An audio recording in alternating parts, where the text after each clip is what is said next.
Hi, my name is Amber. Welcome back to my channel, Books and Beaches. So today I am here to do a check-in on how quarter 1 went and where I'm at with some of my bookish goals, because I feel like everybody's doing this and I think it's a really great way to keep myself accountable as we go through the year and just the things that I said I wanted to do, am I really keeping up with them? So I actually just finished rewatching my goals video, which is very, very interesting because, I filmed this goals video, it was either at the very end of December or the beginning of January.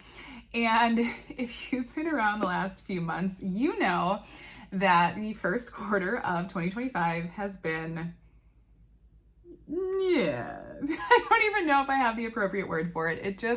25 has started out extremely rough overall with my entire family.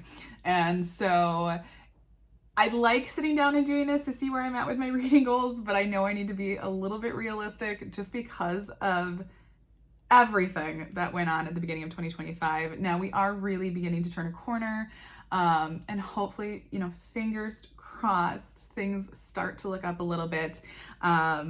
But yeah, the start of the year was rough, a lot of health things that went on.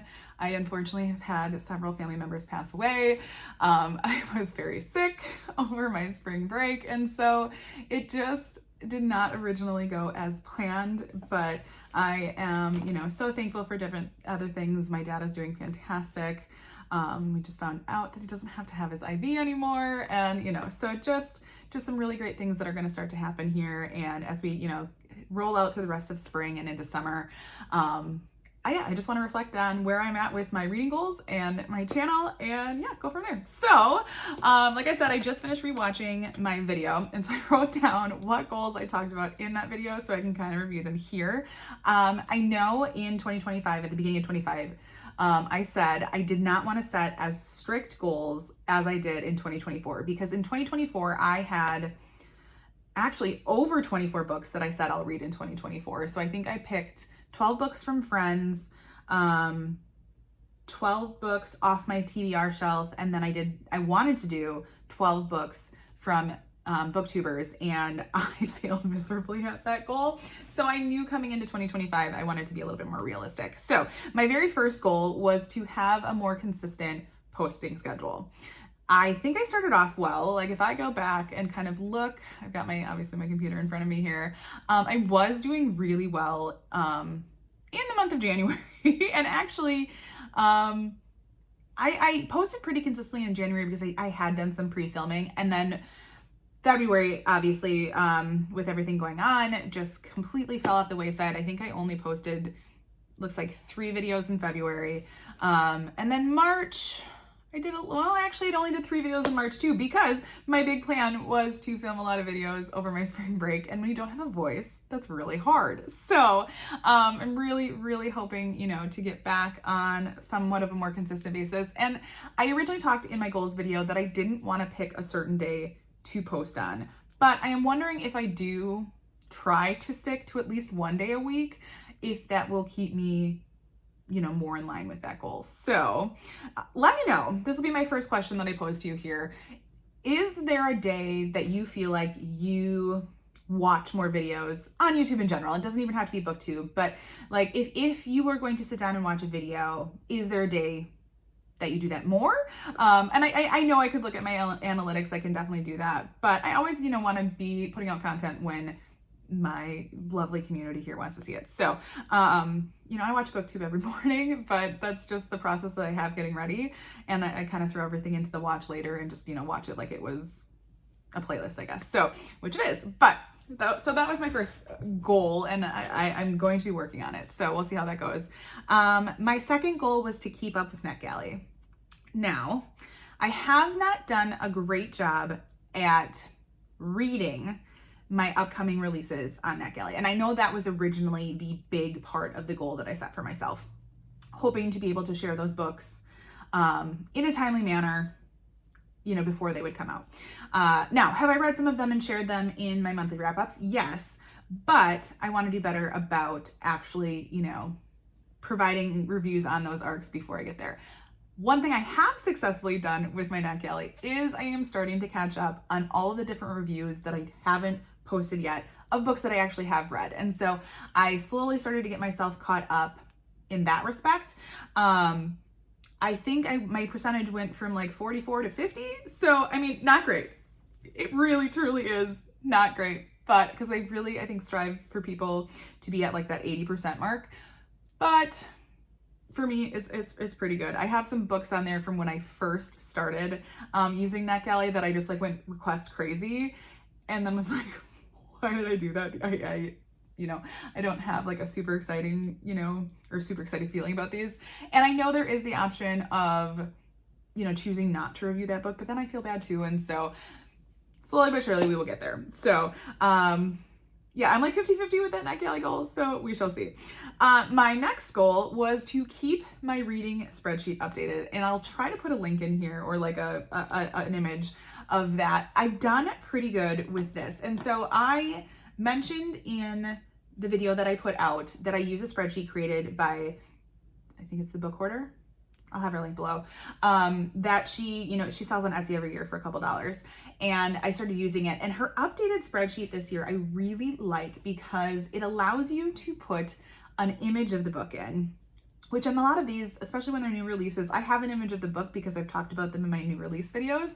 And so you fill out all of this information. And yes, these are things that, you could technically go to Goodreads and see, but I love getting that data because I love the data. And so you put these little things in, and then she actually has a page that shows you your monthly covers, and it is going to allow you, I'm trying to think of what she called this page. Let me just see here. There's so many different ones that she put in here. Of course I can't find it when I want to. Where? She has a 12 and 12, 25 and 25. Oh, of course. Why can't I find it? She has you can put your book club templates in there, which I love. Oh, but it was the book bracket. That's the one. So in the spreadsheet, you get to vote on what you thought your best book of the month was. And so she has where you basically are creating your own book bracket, which is something that I always wanted to do. I think Chloe from Always Booked and Becca from Becca Books and Bujo have done this in the past, and I've always wanted to do it, and now this is already going to create it for me. So I love that. But like I said, I've been pretty good at keeping that updated. So fingers crossed, I keep going. And it even shows me my stats so far. So I think so far I've done like 24 books. Shows me how many I'm currently reading, which is questionable. Looks like pages read, 7,756, which is awesome. And I have currently read or listened to 94 hours of audiobooks. And that is 94 hours at 2 times the speed. So, well, like it would be doubled because I already do the math to like have it when I listen. So really read a lot of audiobooks this year, but anyways, that's all right. All right, my next goal after that is I wanted to do some exploring into different apps. Now, I'm still on Goodreads. I still keep my Goodreads updated, but I am not necessarily updating my Goodreads every day because it's just, there's not a lot of data there. And clearly I like data if I'm doing my own spreadsheets. And so I wanted to try something different. I originally was trying I had 3 different apps. So I had Goodreads, I was trying Storygraph, and I was trying Fable. I didn't necessarily give up on Storygraph. I just found myself like not navigating towards that because I really like the experience that I have using Fable. And there's a lot of stats. It's colorful. It puts in the covers in this like monthly spreadsheet so you can see which dates you read which books. And I am really, really enjoying my time using that app. There's a couple things that I still have to figure out how to do. It allows you to set weekly, monthly, and yearly goals. And I have set like even my weekly goal, but I still have to figure out how to update pages read because no matter when I'm putting pages, then it's still not working. But that's totally on me. So I want to do a more in-depth video talking about my experience with Fable because I'm really quite enjoying it. But I would say the number one thing is they allow you to do up to 0.25 star ratings. So you can do, anything within those, which I love because it is letting me be a little bit more accurate in rating books or how I feel about them. Although I do want to try, Jen from the Bookish did a different way of rating books when she did the read like me video when I gave her books to read and then she read them.